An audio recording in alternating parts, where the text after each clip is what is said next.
Vraiment génial et hyper bénéfique pour progresser à la guitare, peu importe votre niveau. C'est un exercice qui est hyper efficace pour délier les doigts physiquement et mentalement dans la tête et mettre de très bons automatismes au niveau de la main gauche à partir du moment où on le fait correctement. C'est un exercice qui a été créé par Steve Vai et qu'il a beaucoup utilisé et qu'il utilise encore dans ses routines quotidiennes en guise d'échauffement. Donc je me suis mis à travailler cet exercice, je confirme que c'est un exercice très efficace. Donc on va en parler tout de suite. Un des problèmes qu'on a quand on débute la guitare, et qui peut persister même après, quand on a certains automatismes plus ou moins bons, ça va être d'une part de bien synchroniser la main droite et la main gauche, et d'autre part de bien délier les doigts, réussir à délier les doigts de la main gauche, pour réussir à utiliser les doigts dans n'importe quel ordre, peu importe le schéma qu'on fait. Donc cet exercice, il est là justement pour faire travailler ça et résoudre ça. Avant de voir l'exercice final, on va passer par quelques étapes qu'on va détailler ensemble. Donc la première chose qu'on va faire, alors je ne l'ai pas précisé, cet exercice on va le faire avec un médiator.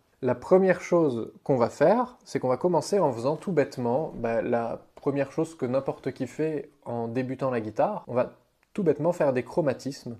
Donc on va se mettre au milieu du manche, hein. Ça on peut le faire n'importe où, hein. Le truc c'est que si on se met en haut du manche, on va avoir plus d'écartement. Si on se met en bas du manche, il y aura un peu moins d'écartement. L'idée c'est de se mettre au milieu, et après on adapte en fonction de l'extension qu'on a au niveau des doigts. Et on va commencer uniquement en empilant les doigts. Donc les doigts 1, 2, 3, 4, hein. Le pouce il compte pas, il est derrière le manche. Et on va empiler les doigts en jouant en aller-retour à la main droite. On va commencer en faisant, là je vais le faire sur la 5e case de la corde la plus grave. Donc j'empile les doigts. 1, 2, 3, 4. Et déjà le premier point important, c'est de bien empiler les doigts. Alors empiler, ça veut dire quoi? Ça veut dire que au fur et à mesure que je vais poser mes doigts, je laisse les doigts précédents appuyés. Donc quand je pose mon deuxième doigt, je ne bouge absolument pas du tout mon premier doigt. Quand je vais poser le troisième doigt, je ne bouge pas les deux doigts d'avant. Et quand je bouge le petit doigt, j'ai les trois doigts posés. Donc déjà, c'est réussir à lutter contre le fait de lever les doigts au fur et à mesure qu'on les pose. Empiler les doigts, ça veut aussi dire qu'on ne relâche pas la pression. Donc la force que je mets dans mon index quand je pose mon index, au fur et à mesure que je vais poser mes autres doigts, je ne la relâche pas du tout. D'accord? Donc après, c'est à moi de doser, de ne pas mettre plus de force que nécessaire. Donc une fois que j'ai mon index posé avec une certaine force dedans, ça bouge plus, et je rajoute mes autres doigts au fur et à mesure. Pareil pour le deuxième doigt, j'ai la force dans le deuxième doigt, dans le troisième et dans le petit doigt. Donc le premier exercice, c'est réussir à empiler les doigts et à passer sur toutes les cordes, comme ça.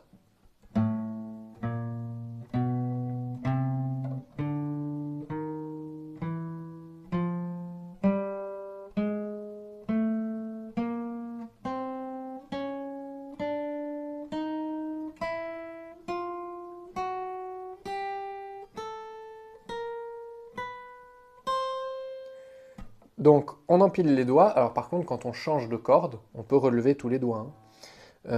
C'est-à-dire quand je vais poser mon index sur la corde du La, je ne laisse pas les trois autres doigts posés sur la corde du Mi. Je les relâche au moment où je vais poser mon index. Donc cette première étape, elle va permettre de commencer à s'habituer au changement de corde, au niveau de la main droite et de la main gauche. Elle va commencer à permettre de s'habituer à empiler les doigts, et elle va permettre aussi à l'oreille d'entendre des chromatismes. Quand on fait ça,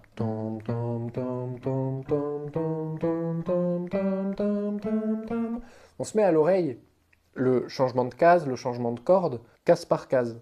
Et ça va être un point essentiel pour l'exercice final, justement. Donc il faut habituer l'oreille à entendre ces sonorités-là, et il faut vous habituer à vous chanter dans la tête ou à haute voix ce que vous jouez. Parce que l'oreille va avoir énormément d'importance dans tous ces exercices-là. La deuxième étape, ça va être de faire la même chose dans l'autre sens.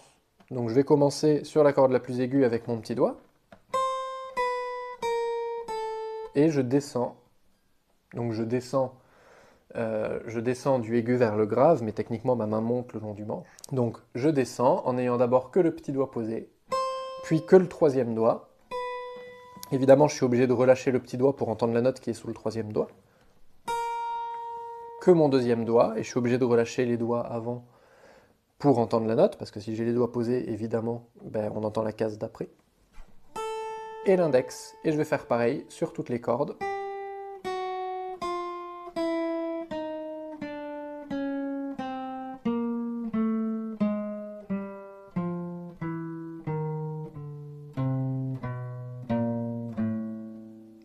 Donc ici, c'est pour bien habituer les doigts à se poser et se relever au fur et à mesure.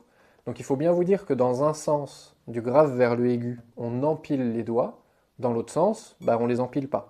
D'accord? C'est logique pour qu'on puisse entendre la descente, justement. Un point important, quand vous allez empiler les doigts, en particulier sur les cordes graves, en fait, plus vous allez poser les doigts, plus vous allez créer tension au niveau des ligaments et des tendons, surtout à ce niveau-là.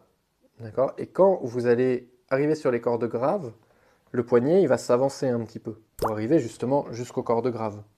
Comme le poignet va s'avancer, ça va créer une tension à ce niveau-là. Plus vous allez jouer, plus vous allez étirer la main et plus vous aurez de souplesse à ce niveau-là. Mais au début, la souplesse, on l'a pas. Et c'est normal. Elle se développe en jouant. Ben, ce qui se passe, c'est que quand vous allez empiler les doigts avec une tension à ce niveau-là, au fur et à mesure que vous allez poser les doigts, la main, elle va avoir un réflexe qui est normal. Par manque de souplesse, la main, elle va avoir envie de se fermer comme ça. Vous allez naturellement fermer le poing. Du coup, qu'est-ce qui va se passer? J'empile mes doigts. Si je ferme le poing, ben vous entendez que ça sonne faux. Je suis en train de courber, de bender. En fait, je fais un bend sur ma corde.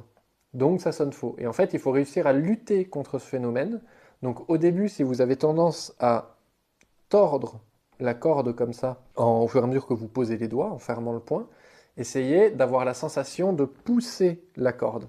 Si vous avez la sensation de pousser la corde, ça veut dire que vous luttez contre le phénomène de fermer la main, et en fait, ça veut dire que les doigts vont rester droits. Donc ça, il faut y faire attention. Ce que je vous conseille, c'est d'essayer de jouer de temps en temps. Vous mettez le téléphone en mode selfie devant vous, et comme ça, vous voyez votre main. Et je vous conseille de bien vérifier visuellement que la corde finit pas comme ça. Parce que quand on est en train de jouer, on ne se rend pas forcément compte qu'on n'a pas une position nickel. Donc ça, il faut y faire attention. Une fois que vous êtes capable de faire dans un sens puis dans l'autre, je vous encourage à le faire en changeant de case au fur et à mesure. Donc par exemple, si je pars de la cinquième case à nouveau, je vais faire la montée ici à la cinquième case. Alors là, je le fais vite. Faites-le lentement et essayez de le faire lentement et régulier surtout. Et une fois que vous en êtes là, vous vous décalez d'une corde vers le aigu ou vers le grave, c'est vous qui voyez. Là, je vais aller vers le aigu. Je me décale et je commence l'exercice dans l'autre sens. Toujours le plus régulier possible. Le décalage, c'est bien d'essayer de l'avoir régulier. Hop, j'arrive à l'index, je me décale et je réempile les doigts.